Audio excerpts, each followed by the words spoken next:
শীতের হিমেল বাতাস যখন গ্রামের মানুষের জীবনকে আরো কঠিন করে তোলে, ঠিক তখনই দিনাজপুরের বীরগঞ্জে মানবতার উষ্ণ স্পর্শ নিয়ে হাজির হয়েছে আমরাই কিংবদন্তি ফাউন্ডেশন।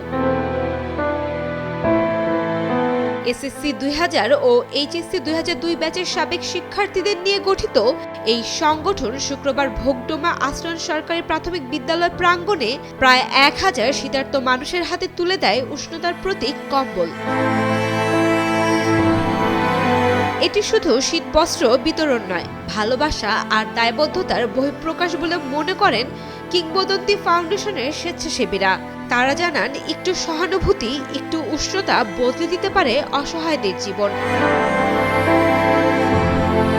কম্বল বিতরণ থেকে যেন কেউ বঞ্চিত না হয়, সেজন্য স্থানীয় স্বেচ্ছাসেবীরা আগেই টোকেন বিতরণ করে অসহায় মানুষদের চিহ্নিত করেন, পরে তাদের মাঝে কম্বল বিতরণ করেন তারা। এ সময় উপস্থিত ছিলেন ঢাকা ও স্থানীয় পর্যায়ের স্বেচ্ছাসেবক ও গণ্যমান্য ব্যক্তিরা। Sayem Akter, Daily Sun.